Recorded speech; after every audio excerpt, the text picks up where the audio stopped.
প্রথম ওয়ানডেতে একেবারে রুদ্ধশ্বাস ম্যাচে ইংল্যান্ডকে 4 উইকেটের ব্যবধানে হারানোর পর ভারতের মেয়েদের সামনে খুব ভালো একটা সুযোগ ছিল এই লর্ডসের সেকেন্ড ওয়ানডেতে জয় পেলেই টি20 সিরিজের মতো এক ম্যাচ বাকি থাকতেই তারা ওডিআই সিরিজ জয়টাও নিশ্চিত করে ফেলতে পারতো। তো এই জায়গায় লর্ডসে কিন্তু সেকেন্ড ওয়ানডে ম্যাচটা নির্ধারিত সময় মতো মাঠে গড়ায়নি।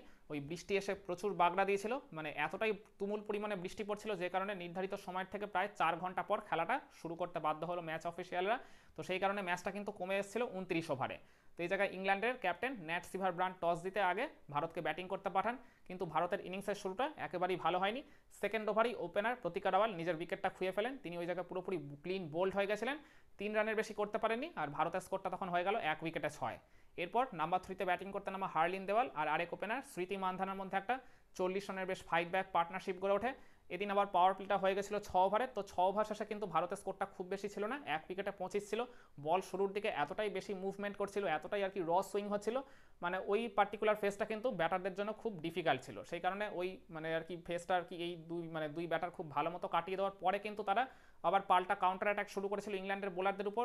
9 ওভার শেষেও ভারতের স্কোরটা 45-এ পৌঁছে গেছিল, কিন্তু ওই 10ম ওভারে সোফি এক্লিস্টন বল করতে এসে তিনি তুলে নিয়েছিলেন এই ডেঞ্জারাস হার্লিন দেওয়ালের উইকেটটা। একটা সফট ডিসমিসাল হয়, তিনি কট অ্যান্ড বল হয়ে যান। 16 রান করে তিনি যখন প্যাভিলিয়নে ফেরত চলে গেলেন, ভারতের স্কোরটা হয়ে যায় ওই 2 উইকেটে 46। এরপর ক্রিজে আসেন ক্যাপ্টেন হারমানপ্রীত কৌর, তিনিও কিন্তু বেশ একটা ভালো পজিটিভ স্টার্ট করেছিলেন, একটা বাউন্ডারিও মেরে দিয়েছিলেন শুরুর দিকে। ওই স্মৃতি মান্ধানার সাথে 11 রানের একটা ছোট জুটিও গড়ে উঠেছিল, কিন্তু সোফি এক্লিস্টন তার ঠিক নিজের ব্যক্তিগত পরের ওভারে এসে তিনি পুরোপুরি বোল্ড করে দেন এই হারমানপ্রীত কৌরকে। তো তিনি 7 রানের বেশি করতে পারলেন না, ভারতের স্কোরটা হয়ে গেল 3 উইকেটে 57। আর এরপর ক্রিজে আসেন ওই জেমাইমা রড্রিগেজ, যিনি এর আগের ম্যাচে একটা কার্যকরী ইনিংস খেলে আর একটা বেশ ভালো পার্টনারশিপ করে ভারতের ম্যাচ জয় অনেক বড় একটা ভূমিকা পালন করেছিলেন। তার ব্যাটের দিকে এদিন তাকিয়েছিল ভারতের টিম ম্যানেজমেন্ট, কিন্তু তিনিও এদিন হতাশ করলেন, মাত্র 3 রানের বেশি তিনি করতে পারলেন না। ওই চার্লি ডিনের একটা ডেলিভারিতে তিনি কট হ্যান্ড বল হয় আর কি প্যাভিলিয়নে যখন ফেরত চলে যান, ভারতের স্কোরটা হয়ে গেল 4 উইকেটে 69। আর এর ঠিক ভেরি নেক্সট ওভারে সোফি এক্লিস্টন ওই সেম স্পেলেই বল করতে আসা তিনি তুলে নিয়েছিলেন ভারতের আরেক ডেঞ্জারাস ব্যাটার এই আমাদের বাংলার উইকেট কিপার এই রিচা ঘোষের উইকেটটা।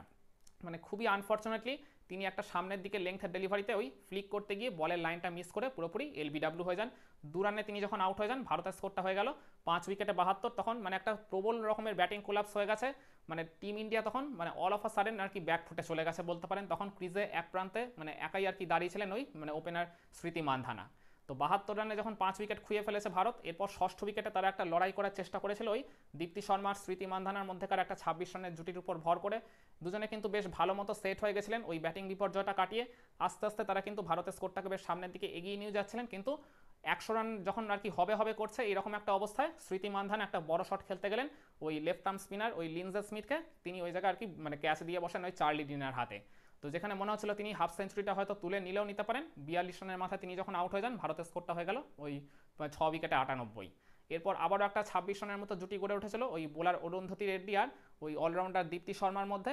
কিন্তু শেষের দিকে গিয়ে যে ফ্লারিশটা করার দরকার, যে বিদ্যুৎ গতিতে রান তোলাটার দরকার, সেটা তারা একেবারেই করতে পারেনি। কিন্তু তারপরেও যাই হোক ওই দলের স্কোর কার্ডটা তারা কিছুটা আর কি বাড়িয়ে দিচ্ছিল। দীপ্তি শর্মা তিনি আর কি মোটামুটি একটা ইনিংস খেলেছেন, আর অপরদিকে অরুন্ধতী রেড্ডি তিনিও 2টো বাউন্ডারি মেরে 14টা রান করেছিলেন। কিন্তু ওই মানে দলের যখন স্কোরটা 124, অরুন্ধতী রেড্ডি মানে ওই লিনজে স্মিথের একটা ডেলিভারিতে তিনি এলবিডাব্লিউ হয়ে যান। 7 উইকেটে 124 হয়ে যায় ভারতের স্কোরটা। এরপর স্নেহা রানার সাথে এই দীপ্তি শর্মার আবারও একটা 11 রানের মতো জুটি গড়ে উঠেছিল, স্নেহা রানা একটা বাউন্ডারিও মেরে দিয়েছিলেন, কিন্তু তিনিও নিজের উইকেটটা খুব বেশিক্ষণ টিকিয়ে রাখতে পারলেন না। এরপর দীপ্তি শর্মা বলতে গেলে তিনি একার কাঁধেই দায়িত্ব নিয়ে ইনিংসটাকে আর কি শেষ পর্যন্ত গড়িয়ে নিয়ে যান। তো তার দৌলতেই মূলত ভারত ওই জায়গায় অল আউটটা হয়নি, পুরো 29 ওভার ব্যাটিং করতে পেরেছে, কিন্তু ভারত তাদের স্কোর কার্ডে কিন্তু খুব বেশি রানও তুলতে পারেনি। 8 উইকেট খুঁয়ে তুলেছে মাত্র 143, মানে 5-এরও নিচের রান রেট রেখে তারা এই জায়গায় স্কোর করেছে। তো মাত্র 144 রানের লক্ষ্যমাত্রা নিয়ে খেলতে নেমে ইংল্যান্ডের 2 ওপেনার অ্যামি জোন্স আর ট্যামি বিউমন্ট একটা ফ্লাইং স্টার্ট এনে দেয় দলকে। পাওয়ার প্লে 6 ওভারটাকে এরা খুব ভালোভাবে কাজে লাগিয়ে বিনা উইকেটে 37 তুলে ফেলে। এরপর 10 ওভার শেষেও তাদের স্কোরটা হয়ে যায় 54, মানে তখনও কোনো উইকেটও খোয়ায়নি ইংল্যান্ড। কিন্তু ওই 11 নম্বর ওভারে ওই ট্যামি বিউমন্ট, যিনি একটা মানে খুব দারুণ টাচে ব্যাটিং করছিলেন, 34টা রান করেও ফেলেছিলেন, তার উইকেটটা তুলে নেন ওই আমাদের মানে অফ স্পিনার স্নেহা রানা। তো তার ওই ঘূর্ণির জাদুতে 34 রান করে যখন ট্যামি বিউমন্ট আউট হয়ে যান, ইংল্যান্ডের স্কোরটা হয়ে গেল 1 উইকেটে 54। এরপর ক্রিজে আসেন তাদের ক্যাপ্টেন ওই ন্যাট সিভার ব্রান্ড, কিন্তু ন্যাট সিভার ব্রান্ড ওই মানে তার ওই আরেক ওপেনার ওই অ্যামি জোন্সকে সঙ্গে নিয়ে তিনিও একটা 48 রানের পার্টনারশিপ গড়ে তোলেন। আর এই জুটিটার উপর ভর করে ইংল্যান্ডের দলগত স্কোরটা 100 রানের গন্ডি টপকে যায়, আর এটাই বলতে গেলে মূলত তাদের এই ম্যাচ জয়টা পুরোপুরি নিশ্চিত করে দেয় ওই জায়গায়। মানে যখন মনে হচ্ছিল যে ইংল্যান্ডের জয় পাওয়াটা জাস্ট সময়ের অপেক্ষা, মানে এই দুজনই হয়তো নট আউট থেকে ইংল্যান্ডকে ওই জয়ের দোরগোড়ায় পৌঁছে দেবে, কিন্তু ওই 19 নম্বর ওভারের একদম লাস্ট ডেলিভারিতে আমাদের পেস বোলার ক্রান্তি গৌড় তুলে নিয়েছিলেন এই ইংল্যান্ডের ক্যাপ্টেন ন্যাট সিভার ব্রান্টের উইকেটটা। তিনি 21 রান করে যখন আউট হয়ে যান, ইংল্যান্ডের স্কোরটা হয়ে গেল 2 উইকেটে 102। কিন্তু এর ঠিক পরে পরেই আবারও ঝমঝমিয়ে বৃষ্টি নামে, আবারও আর কি ম্যাচে বেশ কিছুক্ষণ মানে টাইম ওয়েস্ট হয়, যে কারণে ইংল্যান্ডের জন্য রিভাইস টার্গেটটা দাঁড়ালো 24 ওভারে ইংল্যান্ডের টার্গেটটা ওই জায়গায় সেট হলো 115 রানের। তো তখন মানে ইংল্যান্ডের মানে 100 রান অলরেডি উঠেই গেছিলো বৃষ্টি নামার আগে। তো ম্যাচ জয়টা তাদের জন্য জাস্ট সময়ের অপেক্ষা ছিল। তো এরপর বৃষ্টি মানে আর কি থেকে আবার যখন আর কি খেলাটা শুরু হলো, তো এরপর বৃষ্টি থামার পর যখন আবার খেলাটা শুরু হলো, ওই জায়গা থেকে ইংল্যান্ডের কিন্তু ম্যাচটা শেষ করতে আর খুব বেশিক্ষণ সময় লাগেনি। এরপর ওই সোফিয়া ডাঙ্কলি নেমেছিলেন ক্রিজে, আর আগে থেকে সেট হয়ে যাওয়া ওপেনার অ্যামি জোন্স 8 থেকে 10টা বল সময় নিয়েছিলেন মোটে। তো তাদের ওই অপরাজিত 14 রানের জুটিটার উপর ভর করে ইংল্যান্ড এই ম্যাচে মানে মাত্র 21 ওভারের মধ্যেই ওই রিভাইস যে টার্গেটটা দাঁড়িয়ে ছিল তাদের সামনে ওই 114 রানে, সেটা একবারে খুব সহজেই চেস করে দেয়।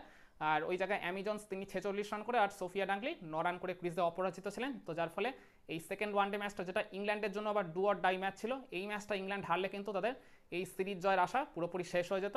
তো এরকম একটা আর কি বলতে গেলে মরণ বাছন ম্যাচে ইংল্যান্ড ভারতকে হারিয়ে দিল 8 উইকেটের ব্যবধানে। তো যার ফলে এখন ডেফিনেটলি এই লাস্ট ওয়ানডে ম্যাচটা যেটা হবে চেস্টারলি স্ট্রিটে, সেটা এখন সিরিজ নির্ধারণী ম্যাচ, একেবারে সিরিজ ডিসাইডার ম্যাচ বলা চলে। এই পার্টিকুলার ম্যাচে যে দল জয় পাবে এই ওডিআই সিরিজটা কিন্তু তারাই দখল করবে। কি মনে করেন, ভারতের মেয়েরা কি পারবে টি-20 সিরিজের মতো ইংল্যান্ডের মাটি থেকে ইংল্যান্ডকে হারিয়ে প্রথমবারের মতো এইবারের সফর থেকে ওডিআই সিরিজ জিতে ফিরতে? কমেন্ট করে আপনার মতামতটা জানাতে পারেন।